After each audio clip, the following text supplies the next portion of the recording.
Alright, hello. Welcome to a small series of videos that are gonna happen, hopefully daily. I will try my best to keep them daily, but I won't make any promises. But these videos will be about the top 10 primaries, top 10 secondary weapons videos that happened a while back at the start of 2024, and these weapons, all of them have outdated builds at this point, and even if they weren't outdated, sadly the program that I used to take the screenshots of the builds and show them to people is not working anymore, which completely invalidates those videos right now. I will take some time of your day to introduce you once again to all of these weapons and remind you what the list was and if they're still worth it, if they're still that good, and if I would change them with something else or I would change their position. So starting off with day one, we have the Kuva Tonkor. This was at the number 10. This was the number 10 weapon on the list, and honestly, there have been some interesting balance changes with Jade Shadows and a lot of other updates, and this has been quite significantly the same.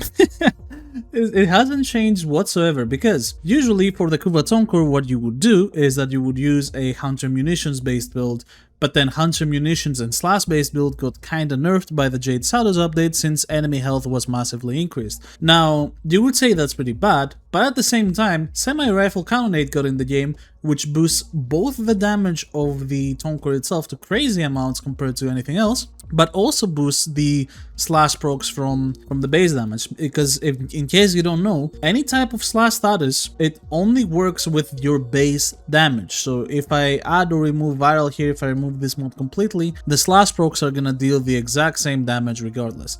Now, obviously, there is a Riven. There has always been a Riven, no changes there. But this is still by far the best weapon to use Cannonade on, for two reasons. First of all, elephant in the room, it has one ammo in the magazine, sorry. But the more important thing is that it already shoots really fast. So even if you get something like infinite ammo on it, you're still gonna go crazy on it because it can shoot 3 bullets per second regardless. This is a really strong weapon, and it's still amazing as an AoE. Is it the highest damage AoE in the game still? No, there is a better one, but we'll get to that another day, because I will say what weapons I would put as top 10 right now for sure. But Tonkor is still a formidable weapon and it can do a lot of things. So let's go showcase it real quick on a random Grenier Survival. I'm doing Grenier Survival because it will be the best for this weapon. It will be where the weapon shines the most, essentially, because Grenier and to an extent Orokin enemies are by far the two most prone to the bleed procs. So also the tile set looks gorgeous, so I would much rather go for this. I hope the lighting changes don't stay just on the Grenier tile sets now that D has feedback that they're actually good and they're running well, and they will move them to more than just this.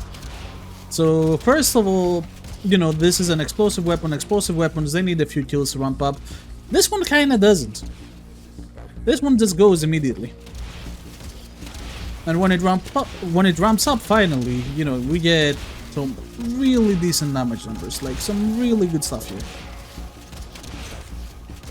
Overall, still Hunter Munitions nerf kinda hurts it, and it's definitely not the highest damage AoE weapon anymore in the game, but this is still fantastic.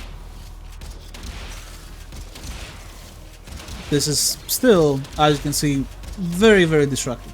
Also, I don't know if you can hear it because I have noise suppression. There is a chance you might hear it, but I'm spamming the R key for reloading, and this is one of the ways that you can easily increase your DPS on this weapon, because I can show you right now. So if I just shoot it and don't press R, it kind of waits for the bullets to land before it reloads, while if I spam R, it does it immediately. So you have 0.5 seconds between every bullet, and that is a genuine really big DPS increase that you gotta kind of get used to while using this weapon. I know it can be kind of a bummer. It's not really that necessary, but it does help a lot with maintaining DPS. So let's say one bullet doesn't kill because it's either an Eximus enemy or, you know, a demo, something very beefy, then that's gonna kill really quickly.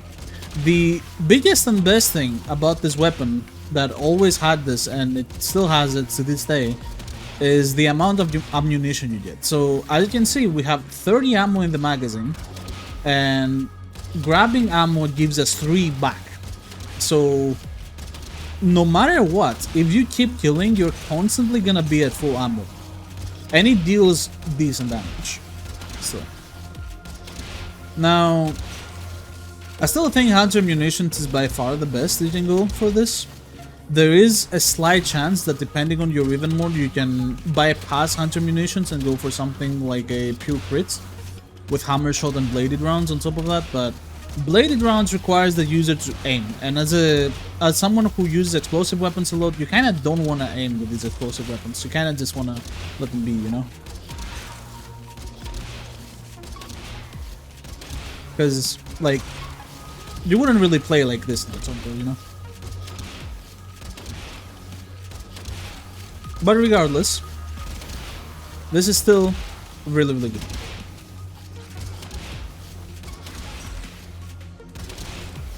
And obviously right now, for example, I'm gonna play a bit without Eclipse, just the weapon itself. It still does decent damage. Like, these are some decent slash rocks, you know? It's not bad at all. And if you want to really push it with a build like this, you would more than likely want to use Roar instead of Eclipse, because it's a bleed weapon. But it's genuinely standing up very well for itself. So yeah, the Tonkor has remained a top tier Kuva weapon after all these balance changes. And would it be at my number 10 spot? No, but it would definitely be at my honorable mentions if I remade the list.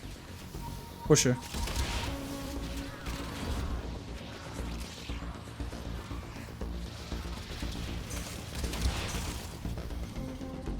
Where is she?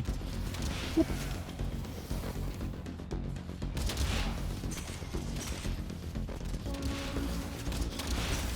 Big damage. So yeah. I still like it. I still think it's relevant. And if you don't have it and you want to try it out, by all means go ahead. Because if you don't like explosive weapons, if you're one of these people that doesn't like using energized munitions or Protea dispensary or anything that can upkeep your ammo and you have issues with that, then this is one of the weapons that you're really gonna like.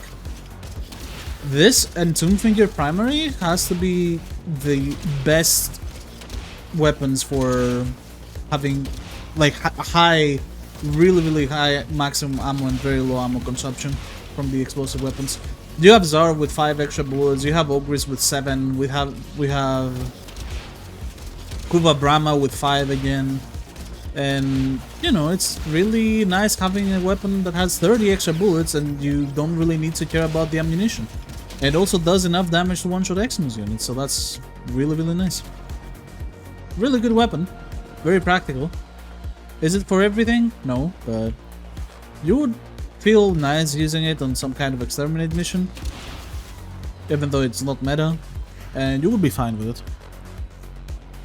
But yeah, as I mentioned, it's definitely not the best when it comes to AoE anymore, but it's still a very strong weapon in terms of damage. It has really good AoE damage still.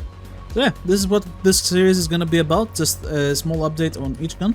And in case you are not familiar, number 9 was, I believe, the Tramna, that has a prime version. I believe it's the Tramna that's number 9. No, number 9 was the Strun. Never mind. Number 9 was the Strun Prime. And this weapon is probably better than what it used to be, but we'll get to that in tomorrow's video, so don't worry about that. Also, yeah, spoiler, number 1 will still be the Starter. That's still the king of all primary weapons. 100%. There is no question. The Starter is still absolutely godlike. So if you want to see that video, make sure to subscribe and stay tuned for more daily videos like this one. Thank you very much for watching.